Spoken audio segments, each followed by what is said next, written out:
Welcome to REC Solution. Today's topic is electronics expansion valve step motor. This one is the electronics expansion valve, just like a solenoid valve. This one is the internal part, a needle, or this one is the seat, and another step motor is there, that is fully exploded view internal working and parts of that motors, step motor. Here is the main part is the needle valve, just like a Hansard valve or solenoid valve you can say. This one, the electronic expansion valve operate by means of a thermistor to monitoring the refrigerant temperature. जो electronics valve है जो क्या करता है, thermistor के सहायता से refrigerant का super heat temperature maintain monitoring करते हैं. The thermistor sensor can be inserted in the evaporator suction piping with the electronics circuit. मतलब ये जो है थर्मिस्टर है, सेंसर जो लगा हुआ है इवापोरेटर से सक्शन लाइन के साथ जुड़ा हुआ रहता, अंदर में इलेक्ट्रॉनिक्स सर्किट के साथ कार्य करता है. The liquid does not touch the sensor. मतलब लिक्विड जो है डायरेक्ट सेंसर में टच नहीं करेगा. The sensing element operates much like a thermometer except its readout is not temperature. मतलब सेंसिंग जो एलिमेंट है ऑपरेट करता है लाइक थर्मोमीटर, बट क्या है ये टेम्परेचर रीडआउट करते नहीं. ये pressure transducer gives the electronic circuit a pressure reducing from that can be converted to temperature. मतलब है इसका जो एक ट्रांसड्यूसर रहता है जो क्या करता है प्रेशर को रिड्यूस करके इलेक्ट्रॉनिक सर्किट को रीडिंग देता है, that can be converted to temperature, जो टेम्परेचर में कन्वर्ट हो जाता. The pressure reducing reading from the evaporator converted to temperature along with the actual suction line temperature can measure the real superheat and makes close control possible. इसका मतलब होता है the pressure reading जो है evaporator से convert होता temperature है, उसमें क्या है along with the actual suction line temperature. जो सक्शन लाइन टेम्परेचर है आउटलेट इवापोरेटर में, उसको मेजर कर सकते super heat really and make close control possible. उसका कंट्रोल करना पॉसिबल होता है. नेक्स्ट बोल रहा, the electronics expansion valve used with large chillers. Today so many chillers है, इसमें बहुत सारे यूज़ होता है चिलर्स में. इसका इलेक्ट्रॉनिक एक्सपेंशन वाल्व का बहुत ही यूज़ हो रहा है आजकल का ज़माना में. Physically it's looks like a solenoid valve. ये सॉलिनॉइड वाल्व जैसे दिखने में है इसको. और क्या है, electronics expansion valves are often called step control valves because they can modulate flow in so many increments. तो इलेक्ट्रॉनिक्स एक्सपांसन वाल्व जनरली बोलते हैं इसको स्टेप कंट्रोल वाल्व्स, क्योंकि ये मॉड्यूलेट करता है सो मेनी इंक्रीमेंट्स, मतलब फ्लो इंक्रीमेंट बढ़ाता है। अच्छा, notice that there are two sensors thermistors just like है, मतलब दो हम लोग को सेंसर रहेगा, one on the inlet of the coil and one on the outlet. तो both the thermistor will sense from inlet and outlet. There is no pressure connection for checking superheat. इसके वजह से क्या हो रहा, कोई सुपरहीट चेकिंग करने के लिए कोई प्रेशर का कनेक्शन का ज़रूरत नहीं है। Temperature difference in use to do that, तो इसमें जो ज़रूरत नहीं पड़ता टेम्परेचर डिफरेंस कैसे होगा, तो वो ट्रांसड्यूसर से होता, ट्रांसड्यूसर का ज़रूरत नहीं, आउटलेट इनलेट में दोनों लगा रहता, तो वो दोनों ऑटोमेटिकली काम करता है। The valve also has an optional pump down features. ये वाल्व में एक वैशिष्ट्य दिया गया है, कभी कभी इसको पम्प डाउन में भी काम में लगा सकते हैं। A very small step motor control expansion valve for large system, जो हमारा एक बहुत छोटा स्टेप मोटर कंट्रोल है, एक्सपेंशन वाल्व जो बड़ा सिस्टम में इस्तेमाल किया जाता है। This device can provide an infinite number of operational steps for control।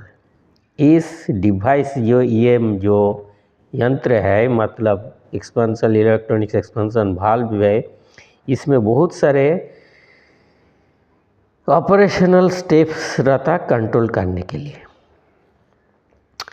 This motor is powered by signals, जो हमारा ये मोटर है ये सिग्नल के द्वारा काम करता है, दैट चेंज इन पोलैरिटी जिसमें चेंज होते रहता। This creates a push pull action within the motors magnetic fields. जो हमारा इसमें टॉर्क बोल सकता कि, और भी हम रोटेशनल फोर्स भी बोल सकता, उसमें काम करता। ये पुश पुल सिस्टम में काम होते रहता मैग्नेटिक फील्ड के द्वारा। The torque or rotational force is then translated into linear motion by a digital linear actuator. यहाँ पे जो मोटर का टॉर्क या रोटेशनल फोर्स जो है वो क्या करता, ट्रांसलेटेड मतलब कन्वर्ट होता इनटू लीनियर मोशन में bye a digital linear actuator के द्वारा ट्रांसलेट होके रोटेशनल मोशन को कर देते हैं लीनियर मोशन में। The controller consists of many transistors for each switching function। तो यहाँ पे so many transistors है लगाए रहता, जो कंट्रोल में कार्य करता है। उसके लिए एक एक स्विचिंग के फंक्शन के लिए ये सब ट्रांजिस्टर का कार्य होता है, कंट्रोल करना। द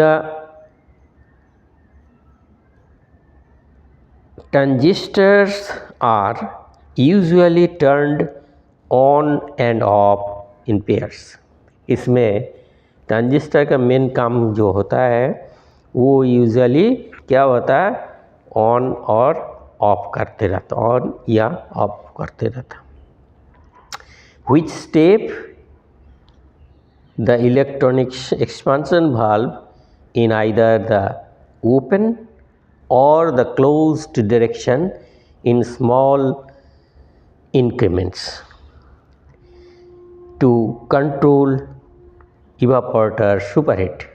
जो ये इलेक्ट्रॉनिक्स वाल्व जिसके द्वारा क्या एक्सपांसन वाल्व ये क्या करता, ओपन करता है या तो बंद डायरेक्शन में काम करता है इन स्मॉल इंक्रीमेंट्स, मतलब एकदम अति क्षुद्र अति छोटा से छोटा मूवमेंट के द्वारा इसको सुपर हीट का इवापोरेटर सुपर हीट का कंट्रोल करता, कम भी कर सकता, ज़्यादा भी कर सकता, अति सूक्ष्म भी हो सकता। Then the control electronic expansion valve use algorithm and a set of electronics instruction along with a promotional integral and derivative controllers acts by a microprocessor। तो इलेक्ट्रॉनिक एक्सपेंशन वाल्व जो गाणितिक होता है एवं इसमें क्या है, एक बहुत सारे सेटिंग्स इंस्ट्रक्शन है, तो वो उसके ये promotional integral derivative PID controllers के द्वारा कार्य करता है थ्रू बाय द माइक्रोप्रोसेसर के थ्रू काम होता। When the controller opens the electronic expansion valve, जब कंट्रोलर एक्सपेंशन वाल्व को इलेक्ट्रॉनिक एक्सपेंशन वाल्व को खोलते हैं बहुत ज़्यादा too much, which in turns overload the thermistor sensor, जिसके वजह से इवापोरेटर को जो थर्मिस्टर के sensor heat turn which is turn overload, जब ओवरलोड हो जाएगा the thermistor sensor on the evaporator outlet, the sensor will feed back this information to the controller can start to close the valve। अच्छा, इसमें बोल रहा है जब overload हो जाएगा थर्मिस्टर सेंस करके evaporator outlet, the sensor feedback देगा इंफॉर्मेशन कंट्रोलर को, कंट्रोलर कंट्रोल करेगा start to close the valve, valve को बंद करने के लिए कार्य करेगा। The sensor in the feedback loop is usually a thermistor that is located on the evaporator outlet. The sensor जो है वो फीडबैक देता है, फीडबैक लूप जो यूजुअली कहाँ पर है, जो थर्मिस्टर्स दैट इज़ लोकेटेड, जहाँ लोकेटेड मतलब रहते हैं on the evaporator outlet, evaporator outlet का सेंस करके ये इंफॉर्मेशन फीडबैक देते हैं। Here two thermistor are use, दो थर्मिस्टर का यूज़ किया गया जो पहले हम डिस्कस कर चुके हैं, to calculate evaporator superheat. Evaporator superheat calculate करता inlet and outlet of evaporator difference in temperature, inlet और आउटलेट टेम्परेचर डिफरेंस को कैलकुलेट करता है। ये दो थर्मिस्टर इनलेट आउटलेट में लगा हुआ रहता, जिसके वजह से no need a pressure transducer to sense pressure, जिसके वजह से कोई हमको प्रेशर ट्रांसड्यूसर का ज़रूरत नहीं पड़ता है। This greatly simplifies the superheat calculation process, ये बहुत बढ़िया सरल सुपरहीट कैलकुलेशन प्रोसेस है, जिसके वजह से हमारे को इनलेट आउटलेट का प्रेशर का कोई ज़रूरत नहीं, टेम्परेचर ऑटोमेटिकली सेंस करके that will be controlled automatically.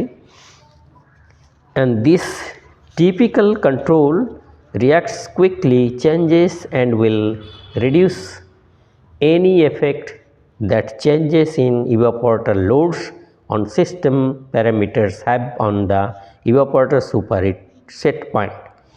तो ये जो टाइप ऑफ कंट्रोल रहता है रिएक्ट्स बहुत जल्दी क्विक काम कर सकता, चेंज कर सकता, विल रिड्यूस एनी इफेक्ट, कोई भी इफेक्ट को रिड्यूस भी कर सकता, that changes in evaporator loads, जो इवापोरेटर लोड के अनुसार कभी कभी चेंज होता उसको रिएक्ट चेंज करके क्विक चेंज करके हमारा जो सेट पॉइंट है सुपर हीट इवापोरेटर में उससे ठीक से सिस्टमेटिकली काम करके हमारा स्मूथ रन करेगा।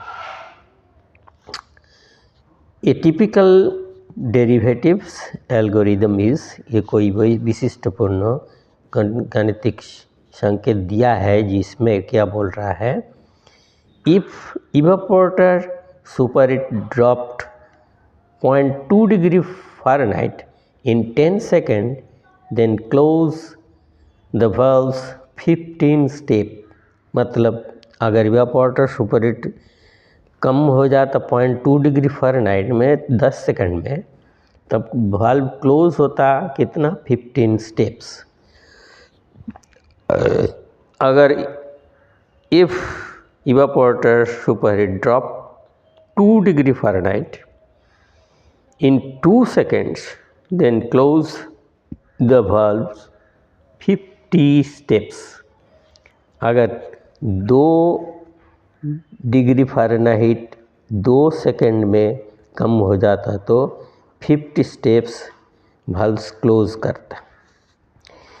If the valve evaporator superheat is 6 degree Fahrenheit, then close the valve 75 steps। In such a way, if the evaporator superheat 0 degree Fahrenheit, then the close valves 1000 steps। If evaporator superheat is 20 degree Fahrenheit, then opens the valves 175 steps।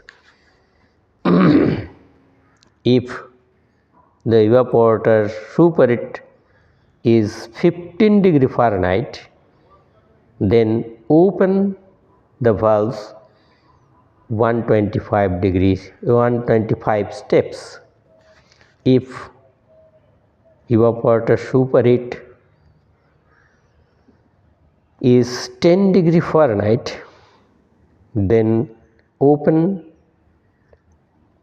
the valve 0 steps। इसका मतलब जो कुछ examples दिया गया है इसमें कितना degree Fahrenheit में कितना ओपन होता, कितना क्लोज होता, कितना स्टेप में क्लोज होता, कितना टेम्परेचर के ऊपर काम करता, ये सब एग्जाम्पल के तौर पर दिया गया। इफ़ द ऑफसेट और error was in constant value, अगर कोई एरर और इसमें रह गया, ऑफसेट और एरर रह गया कांस्टेंट वैल्यू में, दिस कांस्टेंट डिफरेंस, ये जो डिफरेंस रहेगा जो हम लोग को लगता है, तो could simplify be pre programming into the controller. जो इसमें हमारा प्रोग्रामिंग जो है उसमें पहले ही प्रोग्राम में फिट किया रहता जो इतना एरर से ये ठीक करेगा कंट्रोलर। ये है हमारा क्या है, हमारा electronic expansion valve step motor का कार्य कहाँ लगता है, कैसे रहता है, उसके बारे में ये दिया गया है। ये सारे इन्फॉर्मेशन आजकल के ज़माने में बहुत ज़्यादा चिलर में इस्तेमाल होता है, इंडस्ट्रियल कमर्शियल प्लांटों में, जहाँ बहुत ही फ़ायदेमंद है। छोटा से छोटा भी इवापोरेटर का सुपर हीट चेंज होता तो इसमें लोड के अनुसार ये थर्मिस्टर क्या करता, फीडबैक देके कंट्रोलर को कंट्रोल करते हैं फ्लो ऑफ रेफ्रिजरेंट, जिसकी वजह से एक्चुअल कूलिंग का कोई गड़बड़ नहीं होता, बराबर चलते रहता। If you interested to study this, you have to subscribe and you will get new uploading video. Therefore it will be very helpful for you for learning in the field of refrigeration and air conditioning. Thank you for watching this video. If you not subscribe, please subscribe it immediate. Thank you for watching this video.